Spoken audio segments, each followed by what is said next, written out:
Reporte 100. Con nosotros esta mañana el abogado constitucionalista Francisco Burgoa, a quien le agradezco que nos tome esta llamada. Francisco, ¿cómo estás? Buenos días. Muy buenos días, Juan Carlos, con el gusto de estar contigo y con tu audiencia. ¿Qué significa lo que pasó el viernes? Este ministro de la Suprema Corte de Justicia de la Nación que suspende el plan B de la reforma electoral. Pues exactamente como el nombre lo indica, sí. Está deteniendo esta segunda parte del plan B de la reforma electoral, al admitir por una parte este inicio para conocer esta controversia constitucional que presentó el INE, y sobre todo es para que las cosas se mantengan como si no existiera ahorita esta segunda parte del plan B de la reforma electoral. Sí. Es decir, en este momento, todo lo que tiene que ver con el marco jurídico electoral antes de este plan B de la reforma electoral es el que vuelve a cobrar vigencia.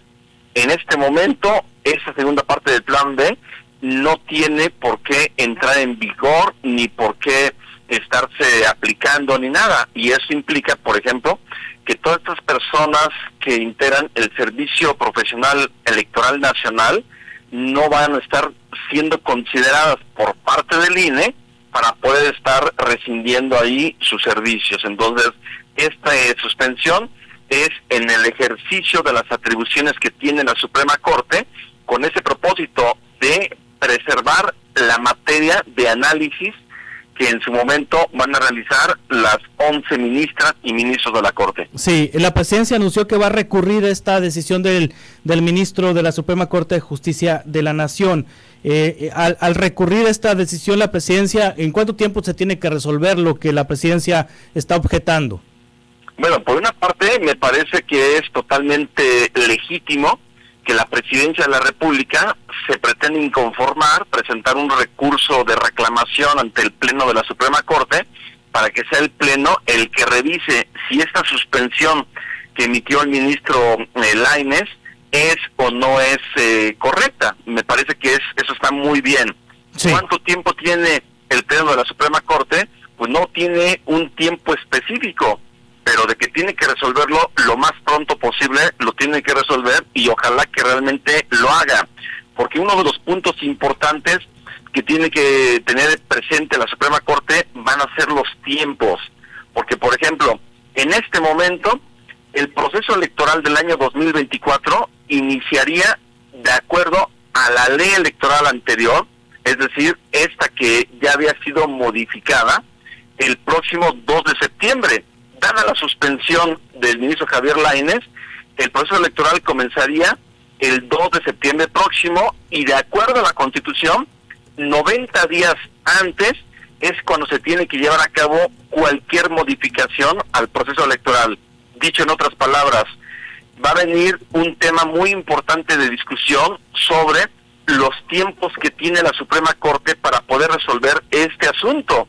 Y este asunto podríamos pensar que la Corte tendría que resolverlo a más tardar algo así como el 1 de junio, 2 de junio, que serían los 90 días antes del proceso electoral que comenzaría el 2 de septiembre. Sé que esto puede parecer a lo mejor un poco confuso en términos de fechas, pero la Corte tiene que apurarse para evitar problemas de interpretación ante un caso que es totalmente inédito, porque no nos habíamos encontrado ante una situación de análisis de constitucionalidad sobre leyes electorales previas a que inicie un proceso electoral tan importante como va a ser el del año 2024. Sí, ya el Comité Técnico Evaluador para los nuevos consejeros del Instituto Nacional Electoral definió, Francisco Burgoa, las quintetas. La cuarta quinteta es para presidenta del INE. En esa cuarta quinteta, de acuerdo con Maite Azuela, una de las integrantes del comité evaluador, hay 4 de 5, 4 que estarían ligadas a Morena, o por parentesco o por relación laboral. Berta María Alcalde Luján, Guadalupe Álvarez Rascón, Yulisca Circei Bautista Arriola y Guadalupe Tadei Zavala.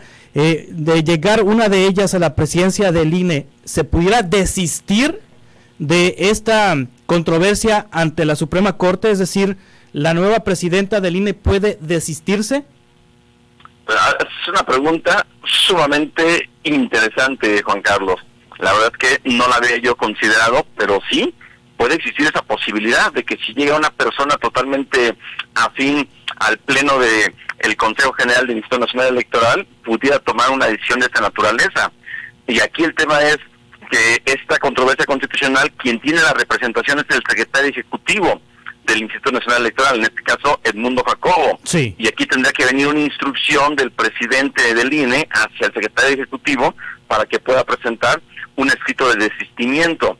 Es un escenario que ojalá y no llegáramos a él, porque antes de pensar en el desistimiento, sería muy desafortunado que pudiera llegar a la presidencia del INE una persona que tenga una cercanía con el partido Morena, sí. Lo cual pareciera que el plan C es, de alguna forma, tener el control del árbitro electoral, y esto de ninguna manera sería sano para el equilibrio de poderes y sobre todo para la imparcialidad que debe de existir en el organizador del proceso electoral, que va a ser el más grande de la historia de México y será el próximo año. Es decir, es facultad del presidente del INE introducir estas controversias a la Suprema Corte sin que se vote en el pleno del Instituto Nacional Electoral del Consejo General.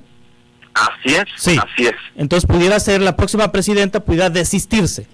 Pero hay otros recursos que están corriendo, además de los del propio INE. Sí, digo, afortunadamente el caso del medio de control constitucional que presenta el INE es uno, pero están las acciones de inconstitucionalidad que ya han presentado legisladores de oposición en un 33% de integrantes de la Cámara de Diputados, de la Cámara de Senadores y también partidos políticos con registro nacional. Son los que tienen también esta facultad de presentar acciones de inconstitucionalidad, y eso, digamos, nos da en ese aspecto cierta tranquilidad. Pero de que existiera esa posibilidad en el caso del INE, me parecería que sería un muy mal mensaje, porque al contrario, si lo que queremos es que el máximo tribunal constitucional que tenemos en nuestro país revise de alguna forma si todo este plan B es o no es constitucional, pues que lo haga, porque de lo contrario pareciera que entonces en el fondo hay un reconocimiento implícito de que la Corte pudiera estar resolviendo en contra de este plan B, y esto de ninguna manera debiese ser el papel de la próxima presidenta o presidente del INE.